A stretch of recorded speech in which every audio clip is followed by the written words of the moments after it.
আসসালামু আলাইকুম। সবাই কেমন আছেন? আশা করি সবাই ভালো আছেন। আজ আপনাদের জন্য নিয়ে এসেছি গল্পের অন্তিম পর্ব। আশা করি গল্পটি আপনাদের ভালো লাগবে। তাহলে চলুন শুরু করা যাক। আলতো করে ঠোঁটে কিস করলাম। কিস করার সাথে সাথেই নিধিকা কেঁপে উঠল। মনে মনে ভাবছি, এই রে বুঝি জেগে উঠল। সরে যাওয়ার আর সময় পেলাম না। হঠাৎ নিধিকা চোখ খুলে আমাকে ওর এত কাছে দেখে ভূত দেখার মতো ভয় পেয়ে জোরে ধাক্কা মারে, যার ফলে আমি তাল সামালতে না পেরে খাট থেকে পড়ে যাই। আমি বুঝতে পারিনি এমন কিছু হবে। হঠাৎ পড়ে যাওয়াতে আমার কোমরে চোট লাগে। আমি কোমর ধরে কুকিয়ে উঠি। নিতিকা তখনও বিছানায় আধশোয়া হয়ে আমার দিকে তাকিয়ে আছে। বুঝে উঠতে পারছে না কি থেকে কি হয়ে গেল, তাই আমার দিকে ফেল করে তাকিয়ে আছে। এদিকে আমার কোমরের ব্যথায় মাথা গরম হয়ে উঠেছে। প্রচণ্ড রাগ হচ্ছে নিতিকার প্রতি। একে তো আমাকে সে নিজের ইচ্ছে জড়িয়ে ধরেছে, তার উপর না জেনে না বুঝে আমাকে ধাক্কা মেরেছে। আমি ওঠার চেষ্টা করলাম, কিন্তু পারছি না। বুঝতে পারলাম কোমরে বেশ ভালো চোট লেগেছে। এতক্ষণে নিতিকার সম্বিত ফিরিল। সে তাড়াতাড়ি করে ছুটে এসে আমাকে উঠিয়ে দাঁড় করায়। তারপর বলে, সরি, আমি বুঝতে পারিনি তুমি ছিলে। আমি তো মনে করেছিলাম। আমি রাগের সাথে বললাম, কি মনে করেছিলে? মনে করেছিলে বাইরের কেউ এসে তোমাকে জড়িয়ে ধরে কিস করছে, তোমার ঘুমানোর সুযোগ নিয়ে তোমার ইজ্জত হনন করছে? নিতিকা বলে, না আসলে আমি সেটা ভাবিনি। আমি বললাম, তো কি ভেবেছিলে তুমি বলো? নিতিকা বলে, আমি তো মনে করেছিলাম ভূত, তাই তো আমি এত জোরে। প্লিজ আমাকে ক্ষমা করে দাও, ভুল হয়ে গেছে আমার, বুঝতে পারিনি। আমি বললাম, কি বুঝতে পারোনি? জলজান্ত একটা মানুষ তোমার সামনে, তাকে তুমি ভূত ভাবছো? রুমটা অন্ধকার হলে একটা কথা ছিল, কিন্তু ঘরে কত সুন্দর একটা ডিম লাইট জ্বলছে। তার আলো তো পুরো ঘর ঝকমক করছে, সবকিছু স্পষ্টভাবে বোঝা যাচ্ছে। তাহলে তোমার ভুল হয় কি করে? তুমি ইচ্ছে করে আমাকে ধাক্কা দিয়েছ। একে তো তুমি আমাকে নিচে থেকে জড়িয়ে ধরেছ, আবার উল্টো আমাকে ধাক্কা মেরে ফেলে দিয়েছ। নিতিকা বলে, সত্যি আমি বুঝতে পারিনি, বিশ্বাস করো আমাকে। আমি যদি বুঝতে পারতাম তুমি আমাকে আদর করছো, তাহলে তো আমি একটুও নড়তাম না। কারণ তোমার সঙ্গ পেতে আমারও খুব ইচ্ছে করে তোমাকে জড়িয়ে ধরে তোমার বুকে মাথা রেখে সারা রাত পার করে দেই। আমি চুপ করে রইলাম, কিছু বললাম না, কারণ মেয়েটা কাঁদছে। মনে হয় একটু বেশিই বলে ফেলেছি। ঘরে তখনও ডিম লাইট জ্বলছে। ঘড়ির দিকে তাকিয়ে দিকে রাত তখন 3:30। এখন মধ্যরাত। ওকে কাঁদতে দেখে আমার খারাপ লাগলো। আমি বললাম, ঠিক আছে, এখন কান্না বন্ধ করো, এসো ঘুমাবে। নিতিকা চোখের পানি মুছে বলে, কোমরে ব্যথা করছে বুঝি? আমি বললাম, নিতিকা বলে, আমি তেল মালিশ করে দেব, তাহলে দেখবে একটু ভালো লাগবে। ওর কথা শুনে আমি মনে মনে ভাবছি, ওর ছোঁয়াতে এমনি নিজেকে ঠিক রাখতে পারি না। এখন যদি কোমর মালিশ করতে আসে, না জানি তখন কি হয়। আমি বললাম, না, তার প্রয়োজন নেই, তুমি ঘুমিয়ে পড়ো। নিতিকা আর জোরাজুরি করলো না, চুপচাপ আমার অপর পাশে শুয়ে পড়ল। আমিও শুয়ে পড়লাম। কোমরের ব্যথা নিয়ে এদিক ওদিক করতে করতে একসময় ঘুমিয়ে পড়লাম। সকালে অফিসে যাওয়ার জন্য নিতিকা আমাকে ডেকে দিল, কিন্তু আমি উঠতে পারছি না। কোমরের ব্যথাটা আরও বেশি বেড়েছে। মোট কথা, কোমর নাড়াতেই পারছি না। আমি উঠতে পারছি না দেখে নিতিকা আমাকে হেল্প করলো উঠে বসার জন্য। নিতিকা বলে, তোমার খুব কষ্ট হচ্ছে তাই না? সব আমার জন্য হয়েছে, প্লিজ আমাকে ক্ষমা করে দাও। এই বলে হাত জোর করে আমার সামনে বসে। আমি কোমরের ব্যথা ভুলে ওর দিকে তাকিয়ে রইলাম। মায়া হলো মেয়েটার দিকে তাকিয়ে। অজান্তে হয়ে যাওয়া একটা ভুলের জন্য কতবার ক্ষমা চাইছে। আমি বললাম, দেখো, বারবার ক্ষমা চাইতে হবে না, তুমি তো নিজে থেকে কিছু করনি, ওটা অজান্তেই হয়ে গেছে, বারবার ক্ষমা চাইতে হবে না। নিতিকা বলে, কিন্তু মা যদি জানতে পারে তাহলে আমাকে কি ভাববে? উনি তো আমাকে খুব বকা দেবে। উনি বলবে, আমার ছেলের এই অবস্থার জন্য তুই দায়ী। তখন কি হবে? আমি একটু মুচকি হেসে বললাম, মাকে আমি বললে তো মা জানবে। যদি জিজ্ঞেস করে আমি বলবো ওয়াশরুমে পড়ে গেছি। নিতিকা বলে, তুমি আমার জন্য মিথ্যে বলবে? আমি বললাম, কি আর করব, মাঝে মাঝে স্ত্রীকে বাঁচানোর জন্য মিথ্যে বলতে হয়। আমি ওর চোখে চোখ রেখে বললাম, তোমাকে কেউ কিছু বললে আমার ভালো লাগবে না। নিতিকা বলে, কেন? আমি বললাম, বলতে পারি না কেন। নিতিকা বলে, তুমি কি আমাকে ভালোবাসো? আমি বললাম, তোমার কি মনে হয়? নিতিকা বলে, আমার কি মনে হয় সেটা বড় কথা না, আসল কথা হলো তুমি আমাকে ভালোবাসো কিনা সেটা জানা। সত্যি করে বলো তো, তুমি আমাকে ভালোবাসো? আমি আর ওর চোখে চোখ রাখতে পারছি না, তাই চোখ সরিয়ে নিয়ে বললাম, জানি না। নিতিকা বলে, একটু গরম তেল মালিশ করে দেই? আমি বললাম, না, কিছুক্ষণ পর ডাক্তারের কাছে যাব। নিতিকা বলে, এমন করছো কেন? দেই না একটু তেল মালিশ করে, তাহলে দেখবে ভালো লাগবে।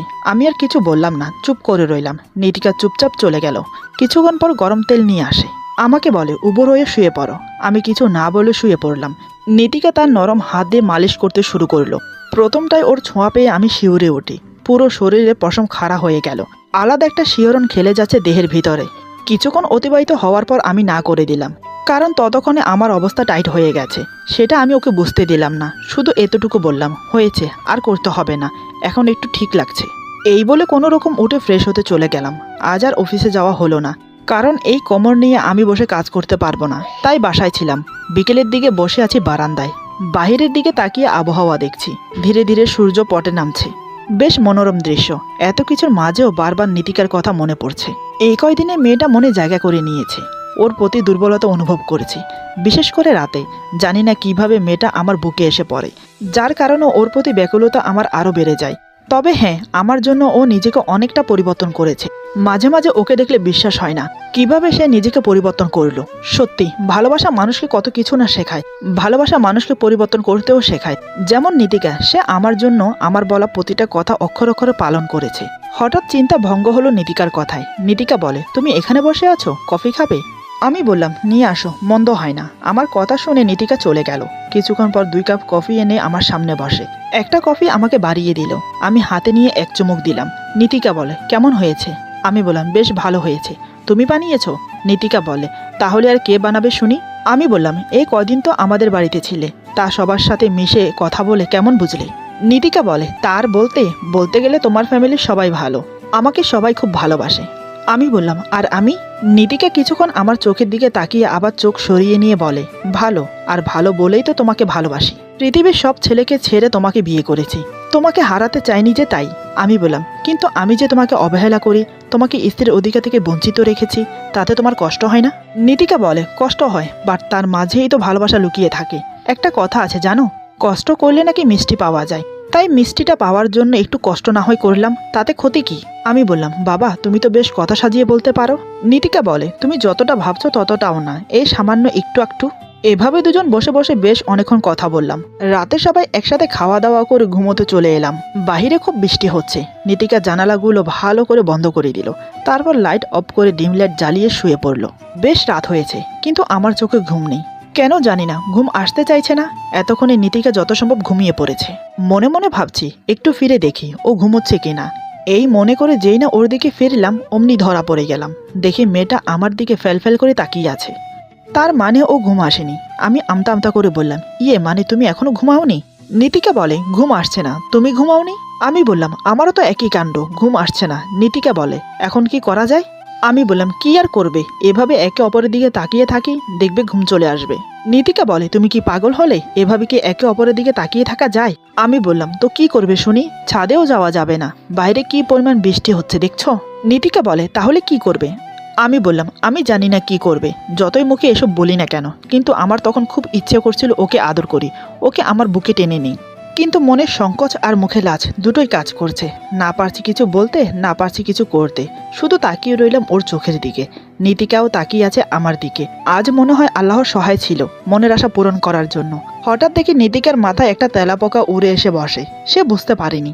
আমি বললাম, নীতিকা, তোমার মাথার উপরে তেলাপোকা এসে বসেছে, ব্যাস, আর দেখে কে কাকে। নীতিকার চিৎকার দিয়ে মাঝখানের বালিশের উপর দিয়ে আমার গায়ে এসে পড়ে। তারপর আমাকে শক্ত করে জড়িয়ে ধরে বলে, বাঁচাও প্লিজ, তেলাপোকাকে আমি ভয় পাই, মাথা থেকে ওটাকে সরাও। ওর ঝাঁকুনি পেয়ে তেলাপোকা কোথা থেকে কোথায় চলে গেছে তার কোনো হিসাব নেই। তারপরও আমি তেলাপোকা সরানোর নাম করে ওর মাথায় হাত বুলালাম। নীতিকা আমার বুকে মাথা রেখে শক্ত করে জড়িয়ে আছে। আমি ওকে জড়িয়ে ধরলাম। দুজনেই চুপচাপ হয়ে নীরবতা পালন করছি। বেশ শান্তি অনুভব করছি ওকে বুকে পেয়ে। কতক্ষণ এভাবে কাটালাম জানি না। আমি ওর মাথায় একটা চুমু খেয়ে বললাম, এই, তেলাপোকা চলে গেছে, এবার ছাড়ো আমাকে। নীতিকা বলে, না না, আমি তোমাকে ছাড়বো না। তেলাপোকা যদি আবার আসে তখন কি হবে আমার? আমি এখানে থাকবো। আমি বললাম, দেখো, এখানে থাকা তোমার ঠিক হবে না। হয়তো ছোট তেলাপোকার জায়গায় বড় তেলাপোকা তোমাকে কামড়ে দেবে। নীতিকা আমাকে আরো শক্ত করে জড়িয়ে ধরে বলে, ওরে বাবা, এর থেকেও বড় তেলাপোকা আছে নাকি? আমি বললাম, ওটা তো উদাহরণ দিলাম, আমার কথা বলছি। দেখো, কখন কি করে বসি ঠিক নেই। তাই বলছে তোমার বালিশে গিয়ে ঘুমাও, তেলাপোকা আর আসবে না। নীতিকা বলে, আমি যাব না, তোমার যা মন চায় তুমি তাই করো, তারপরও আমি যাব না। আমি বললাম, দেখো, তুমি না লক্ষ্মী মেয়ে, প্লিজ যাও নিজের জায়গায়। নীতিকা বলে, বললাম তো আমি যাব না। বুঝতে পারলাম এই মেয়ে আজ আমাকে ছাড়বে না। ঠিক বিয়ের প্রথম দিন যা করেছে আজও ঠিক তাই করবে। সেদিন জোর করে বিয়ে করেছে, আর আজ জোর করে নিজের ভালোবাসা আদায় করবে। এভাবে আমাকে জড়িয়ে থাকলে আমি নিজেকে কতক্ষণ কন্ট্রোল করে রাখতে পারবো আমি নিজেও জানি না। ধীরে ধীরে আমি যে আমার ধৈর্য হারাচ্ছি তা বেশ অনুভব করতে পারছি। আমার হাত পায়ের তালু গরম হয়ে উঠছে, নিঃশ্বাস আরও ভারী হয়ে উঠছে, চোখে যেন যৌন লালসা ফুটে উঠেছে। আমি নীতিকাকে আবার বললাম, এবার তো আমাকে ছাড়ো, দেখো আমাকে ঘুমোতে দাও, সকালে অফিস আছে আমার। নীতিকা বলে, তো ঘুমাও না, কে না করেছে, আমি তো কিছু করছি না। আমি বললাম, কিছু করছো না, বাট জড়িয়ে তো আছো। এভাবে জড়িয়ে থাকলে আমার অস্বস্তি হয়, ঘুম আসে না। নীতিকা বলে, এটা আবার কেমন কথা? আগে তো দিব্যি কোলবালিশ জড়িয়ে ঘুমাতে, এখন না হয় কোলবালিশের বদলে আমাকে জড়িয়ে ঘুমাও, তাতে অসুবিধা কোথায়? আমি বললাম অসুবিধা আছে। নীতিকা বলে তা শুনি কি অসুবিধা? আমি বললাম দেখো, আমি নিজেকে ঠিক রাখতে পারছি না, আমার কেমন কেমন জানি লাগছে। নীতিকা বলে ও এবার বুঝলাম, তার মানে আমাকে আদর করতে ইচ্ছে করছে। আমি কি বারণ করেছি? তুমি চাইলে আমাকে আদর করতে পারো। আমি বললাম দেখো, ভালো হবে না বলে দিচ্ছি, ছাড়ো আমাকে। নীতিকা বলে তুমি যাই বলো, আমি ছাড়ছি না। এই আমি তোমার বুকে মাথা রেখে ঘুমালাম। এই বলে আমাকে আরো শক্ত করে জড়িয়ে ধরে আমার বুকে মাথা রেখে চোখ বন্ধ করে। ততক্ষণে এদিকে আমার হাল খারাপ হয়ে গেছে। আমি আর কোনোভাবেই নিজেকে ধরে রাখতে পারছি না। ছেড়ে দিলাম নীতিকার উপর নিজেকে। আমিও নীতিকাকে খুব শক্ত করে জড়িয়ে ধরলাম। তারপর মুখ ফুটে বলেই ফেললাম, নীতিকা আমি তোমাকে ভালোবাসি, সত্যি ভালোবাসি। তবে কখন কিভাবে জন্মেছে তোমার জন্য ভালোবাসা আমি নিজেও জানি না। এভাবে থাকো সারা জীবন আমার বুকে। নীতিকা আমার পিঠ খামচে ধরে বলে আমিও তো চাই সারা জীবন তোমার বুকে মাথা রেখে ঘুমোতে, তোমার ভালোবাসা পেতে। কিন্তু তুমিই তো বুঝতে চাও না, জোর করে কেন তোমাকে বিয়ে করলাম? তা কি এমনি এমনি? আমি তোমাকে অনেক আগে থেকে ভালোবাসি, কতবার বোঝানোর চেষ্টা করেছি, আর তুমি গাধা কি বুঝতেই চাও না? আমি বললাম কই, কখনো তো আগে বলনি তুমি আমাকে ভালোবাসো।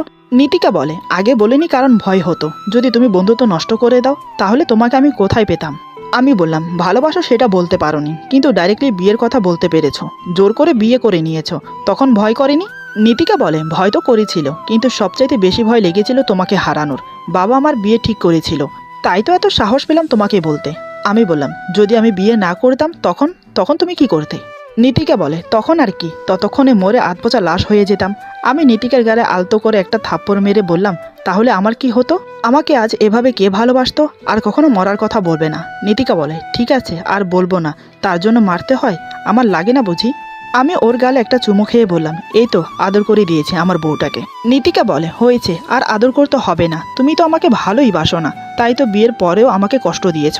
একটু আদর করনি, একটু সোহাগ করনি। আমার কি ইচ্ছে করে না তোমার আদর ভালোবাসা পেতে? আমি বললাম তাই বুঝি, তাহলে আসো তোমাকে আজ সুদে আসলে পুষিয়ে দেই। নীতিকা বলে পুষিয়ে দেই মানে কি করবে তুমি? আমি বললাম কি আর করব, বউটাকে একটু আদর করব, একটু সোহাগ করব, একটু ভালোবাসা দেব, এই আর কি। নীতিকা বলে এতদিন কোথায় ছিল আদর ভালোবাসা? আমি বললাম সব জমিয়ে রেখেছিলাম, সময় হলে দেব বলে। আজ সুযোগ পেয়ে দেখলাম সময় হয়েছে, তাই আর দেরি করতে চাই না। আর তুমি কথা বাড়িও না তো, আমাকে ভালোবাসতে দাও। এই বলে ওকে জড়িয়ে ধরে কিস করতে থাকি। নীতিকা আবার কিছু বলতে চায়, আমি ওর মুখ চেপে ধরে বললাম অনেক বকবক করেছো, এখন একদম চুপ, কোনো কথা নয়। এই বলে ওকে ভালোবাসতে লাগলাম। নীতিকা আর বাধা দিল না, আমিও মনের সুখে ওকে কিস করতে থাকি। ওর কপালে গালে ঠোঁটে আদর দিয়ে ভরিয়ে দেই। একসময় ওর ঠোঁটে গভীর এক চুম্বন এঁকে দেই, যাতে করে নীতিকা হাঁপিয়ে ওঠে। দুজনে উত্তেজনার চরম সীমায় পৌঁছে যায়। আমি নীতিকাকে বললাম এখন সঙ্গম করব, তুমি প্রস্তুত তো? নীতিকা কিছুটা লাজুক হয়ে বলে তুমি একটা ফাজিল, এমন করে কেউ জিজ্ঞেস করে? আমি বললাম তাই বুঝি? জিজ্ঞেস করে না বুঝি, তাহলে কি করে? নীতিকা বলে যা দুষ্ট, আমি জানি না। আমি বললাম ও বুঝেছি, তুমি বলতে লজ্জা পাচ্ছ, নিশ্চয়ই তোমারও মন করছে। তবে একটা কথা, চেঁচামেচি করবে না। এই বলে দুজন সঙ্গমে লিপ্ত হলাম। তারপর ভেসে গেলাম সুখের সাগরে। অনেকক্ষণ পর আমি ক্লান্ত হয়ে ওর পাশে শুয়ে পড়লাম। নীতিকা আমার বুকে মাথা রেখে শুয়ে আছে।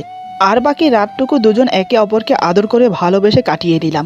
এভাবে ভালোই দিন যেতে লাগলো আমাদের বিয়েটা আবার ধুমধামের সাথে হলো। তারপর থেকে তো হয়ে গেল আমার চির অর্ধাঙ্গিনী, যে কিনা একসময় আমার বন্ধু ছিল। সে এখন আমার মনের রানী। আমার কথা মতো অক্ষরে অক্ষরে নিজেকে ঠিক আমার মনের মতো করে পরিবর্তন করে ফেলে। আজ আমাদের সুখের সংসার।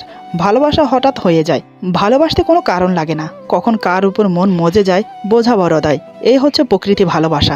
আজকের গল্প এখানে সমাপ্ত। আশা করি গল্পটি আপনাদের ভালো লাগবে। যদি ভালো লাগে তাহলে লাইক, কমেন্ট এবং সাবস্ক্রাইব করে আমাদের পাশে থাকুন। পাশে থাকা বেল আইকন প্রেস করে দিবেন, তাহলে আমাদের নিত্য নতুন ভিডিও আপনাদের কাছে পৌঁছে যাবে। সবাই ভালো থাকবেন, সুস্থ থাকবেন। আল্লাহ হাফেজ।